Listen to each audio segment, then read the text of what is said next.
Election officers are trying to fight misinformation during a period of high tension. We want the chance to explain why it's untrue, why they can have faith in their elections just like they always did. That's coming up on WGLT's news magazine, Sound Ideas.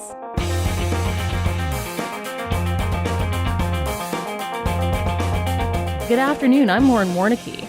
Also on today's show, some Central Illinois hospitals struggle with how to handle no-show patients. Giving them a fine for not showing up to an appointment is not going to help them on their healthcare journey. And Lee Trevino was one of the greatest golfers of his era, but he wouldn't recommend golf as a career for anyone. Don't do it. Believe me, it is one of the most difficult jobs there is. All that coming up after a Bloomington Normal news update. This is Sound Ideas on 89.1 WGLT and WGLT.org, part of the NPR network. Support for WGLT comes from Bloomington Normal Audiology. Hear My Story continues with local patient David Fedor. Probably my favorite feature is Bluetoothing my phone through them so that I can have a phone conversation. And the clarity that I'm getting is tremendous. So the technology is amazing. David's full story can be found at bnaudiology.com.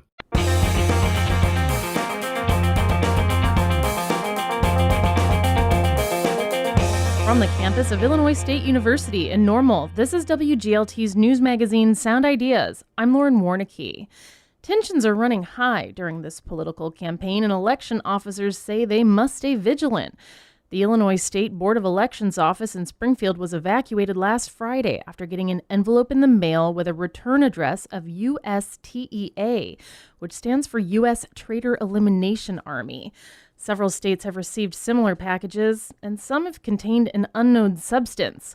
Spokesperson for the Illinois State Board of Elections, Matt Dietrich, led a talk on election security and misinformation with the McLean County League of Women Voters in Bloomington last night. In this conversation with WGLT correspondent Colin Hardman, Dietrich says he hopes this incident doesn't become a sign of what's to come. I don't know if there's any way to anticipate whether these kinds of things are going to proliferate as we get closer to the election. It's really unfortunate that people feel emboldened enough that they can do this sort of stuff, or that they even would have any motivation to do it.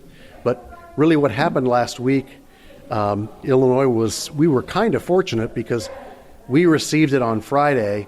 Other election offices around the country started getting them on Tuesday, became big news. So we pretty much knew it was coming. And we had a fair idea of what the parameters would be, what the envelope might look like, what kind of writing might be on it, that sort of thing. So we knew it was coming. But it's not as if we're terrified because of these things. But it is just a little bit unnerving that this kind of thing is going on, especially in light of some of the real political violence that we've had over just this summer. So we are cautiously hopeful that this won't produce copycat kinds of schemes, but we won't be surprised if it keeps up and if it heats up more toward Election Day. But it's really, there isn't much precedent for this, so we really can't say whether we expect it to increase or decrease in frequency. We hope it decreases. Sure. You mentioned a little bit there and also earlier during your talk, if I recall, that no one at the office was especially shaken by this. Apart from the kind of advance notice you had from other offices receiving something similar, are there other reasons why that is? Well, they weren't shaken because we pretty much knew it was coming. But I will say that now I've been at this agency for several years. I started in 2018, so I've been through, 3 election cycles so far. This is the second presidential cycle that I've been through. So I saw in 2020 how the rhetoric really heats up, and I think that those of us who were there through that 2020 cycle were really aware that things can get very heated and people can do some fairly crazy things. I will say that some of our newer employees who had just come on this year, on Friday, they were, they thought it was to them it was a real eye-opener that, this is not just something that happens somewhere else that you see in the news. It's something that they are in the center of. We also have in our office, we have a special device that scans the mail for potentially harmful things. Everything goes through that now. It wasn't that long ago that would have been unheard of in a state election office. Why would you need something like that? But that's the reality of what we're living in right now. Touching on the recency of that, actually, I think anyone would agree that in any election, some people who had it go the way they wouldn't have preferred were going to call foul and say the election was cheated. Over the past few years, we've had a bit of a change in that a major candidate has been echoing and forwarding those thoughts in many ways. Does that strike you as the main reason that these kind of threats and conspiracies have been emboldened recently? Well, it's in the incident that we're talking about with the letter that we received. I have no idea what the motivations of those people were. And, one of the things that the message that we've consistently tried to get out at the State Board of Elections is we know there are some people who have heard a lot of the talk about the rigged election of 2020, that voting machines are somehow manipulated, all this kind of thing. We can fully understand how, even if someone who didn't give it any credibility just a few years ago, you hear it enough, you hear it repeated enough, you hear your friends talking about it, you might become a little curious about it. Despite the atmosphere that we're in now, where you have the letters like we received, and we've had 2 attempted assassinations during this cycle, tensions are somewhat high, but we don't want to add to that. And we're not going to be combative with people who may have beliefs about the election that we know to be untrue, but we want the chance to explain why it's untrue, why they can have faith in their elections, just like they always did in past years. Sure. Now, on the topic of cybersecurity, which was a major point in your talk tonight, one of the things I wanted to touch on was the idea that even if a hacker manages to breach a system that's not really consequential, that doesn't really allow them to influence the outcome, especially because balloting machines aren't internet connected. Correct. The damage they can inflict is also undermining confidence in the election. It sounded almost like you were saying that can be even more threatening in some cases. Is that accurate? Well, sure, because if people are not confident that their voter data is being held securely, then they're not going to register to vote. And they're not going to vote. They're not going to take part in the system. And the example that I always use is, even if the smallest county in Illinois, if that clerk's office on election day or the day before election day, if someone in that office accidentally clicks the wrong link in an email and opens up a malware attack that freezes up their county clerk's systems, it's going to become national news, because that's an election office. And everyone's going to wonder, is Russia behind it? Is China behind it? Is Iran doing this? What about, is North Korea? What's happening here?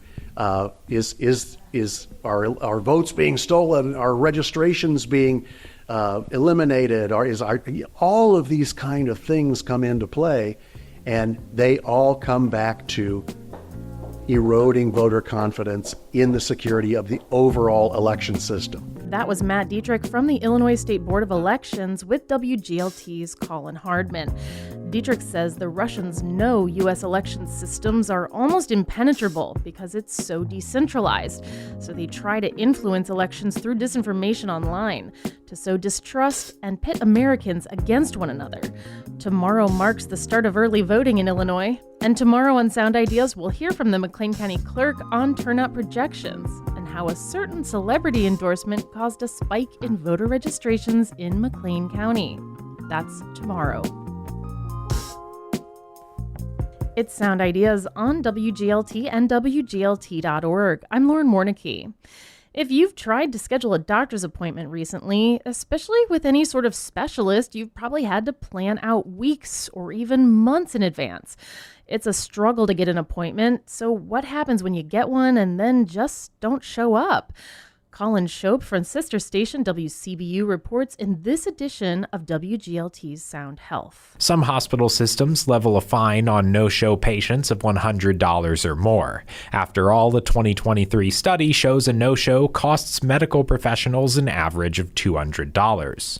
But even as other studies show these rates rising, some are questioning how effective the fees are. At the end of the day, it further contributes to really some of the issues that we see in regards to lack of adherence of care plans, and it doesn't really allow the patient to get the access that they need, especially if we have patients that are already financially constrained. That's Amanda Mishler, Senior Vice President of Clinical Operations for OSF Medical Group. Mishler estimates that OSF fluctuates between a 20 to 30% no-show rate across all specialties. However, she says the Peoria-based hospital system has never charged a fee for no-shows, though the reasons for that over the years have changed. I think what has changed over the years is our ability to be able to know more about our patients, specifically within that social determinant, social driver aspect. When Mishler says social determinants, she's talking about things like transportation, food, finances, and education. They're the things where having access or lacking it changes the way we move through the world. As an example, medication cost is certainly a financial impact to many patients that we see. And so we do have alternate options where we can offer generic options within medications and or vouchers to help patients be able to pay for some of their medications. But without us having that insight and really knowing our patients from the social aspect, it really inhibits our ability to be able to care for them differently. In order to know more about the social aspects of patients, Mishler says a survey collects data on these points when they go through the new patient process. This also can include a new patient agreement, where the patient has to buy in and make a commitment to show up. If we do end up continuing to see a lack of adherence to showing up to appointments, we will administer some other policies, which actually kind of puts them back into a new patient waiting pool, if you will. This accomplishes a couple of things. One, it opens up future appointments the chronically absent patient may have had scheduled for others on a wait list for openings. Two, it encourages the patient to re-up their commitment to showing up without impacting them financially. Giving them a fine for not showing up to an appointment is not going to help them on their healthcare journey. It's going to further impact their healthcare. One of the scenarios Mishler describes that sometimes results in a no-show is someone being admitted to the hospital in an emergency, then not understanding that they require follow-up care after they're released. Sometimes it's just purely a lack of education and understanding on the patient side about the criticality of the importance of those appointments, and really that we're there to help support them as they transition maybe from an inpatient to an ambulatory setting. Worst case scenario, that patient's condition worsens and they end up back in the emergency room, requiring care more expensive than the preventative measures that would have been taken during their appointments. That, Mishler says, increases the cost of health care for everyone. Skipping the fees on no-shows isn't necessarily a rare practice in Central Illinois. In a statement, a spokesperson of Carle Health told WCBU that their hospital system doesn't impose fines either. But no-shows are still a problem, and Mishler says the solution will take work. I just think the general education to the community, to our existing patients, as well as maybe the healthcare consumer in general, really the philosophy at OSF, and really the opportunity to educate the general population in regards to the impact that it has. In the meantime, Mishler says OSF uses features like reminder texts and calls and the OSF MyChart app to try and keep patients on top of their medical schedule. I'm Colin Shope. Support for WGLT health coverage comes from Carle Health. You can count on Carle as your partner in healthcare. Information at carle.org. Stories and conversations from Bloomington, Normal, and McLean County. It's Sound Ideas. I'm Lauren Warnicki. Lee Trevino was one of the greatest golfers of his era, and still one of the most recognizable figures in the sport, even decades later. Trevino headlines this year's annual Red Cross Evening of Stars event in Normal next month. Trevino tells WGLT's Eric Stock he's always admired the Red Cross for their life-saving work. I was in the Marine Corps for 4 years, so listen, I'm used to that Red Cross on the automobiles and the trucks, and whatever. And it was so funny because it was when you really look at all the work that they do, the blood drives and helping people with homes and food. You know, one of the most important things in the world, people don't really realize when you have a hurricane or something that's really dreadful. And what is the first thing that you have to do when you get to those people? Is water. You have to have water first. That's the first thing when you respond, is you have to have water. And my hat's off to them. They do it, and they wouldn't ever be able to do this without a tremendous amount of people volunteering. The volunteers that they have is tremendous, tremendous. Indeed. You know, I was looking at the lineup of all the stars that they've had before, and they've had no golfers before. And I'm sure you got some golfers in the community somewhere. We got some great stories for them. We got some great stories. Oh, we have a few, and I do want to talk golf with you. First of all, I want to know what broadly your message is for the folks of Bloomington Normal at this Evening of Stars event. Well, there's really, you know, when you give a message to an organization like that, like this, is you have no message. What you do is you encourage them and you tell them to keep doing what they're doing because they're doing a hell of a job. And without them, we'd be in a lot of trouble. I imagine that there are a lot of amateur golfers in this area who are wondering, how can I be the next Lee Trevino? What do you tell them? Don't do it. Believe me, it is one of the most difficult jobs there is. How would you like to have a job and you went to work at a factory, regardless of what we were making and you're selling, and all of a sudden the company didn't do very well, and because it didn't do very well, you didn't get paid. You did all that work and didn't get paid. That's what golf is all about. You know, a lot of the people complain about the golfers are making too much money and everything. They're not making enough, simply because if you look at all the other sports and you look at and you look at football and baseball and hockey and whatever, their biggest star is making way much more money than what the golfer is. Even though Scotty Scheffler made a pretty good buck this particular year, but it's a very difficult sport. And the reason for it is because you have 14 clubs that you have to master. When you play football, you only master the one ball. Or baseball, you got to hit the pitcher. Since you talked about money in the game, it does seem as though there's not really a middle class, like you said. There are some who make an extraordinary amount of money, much more money than golfers, the top golfers made in your era, even as a six-time major champion. Do you sometimes wish, gosh, I played in the wrong era? You know, you kind of throw that out, but you know what you do is you thank the Lord that you thank God that you were able to at least play at a high level. It's like I said, it's a very difficult thing. If you really look back at it in my era, there's only 15 guys that made a great living off of it and enough money to where they could save it and retire with it. Back then, guys played 20, 25 years, and when they finished playing, their kids are grown and they're left, and they don't have any money, and they have no retirement and what have you. It's a competition. I mean, how would baseball be is if you struck out, you had to give $1,000 back.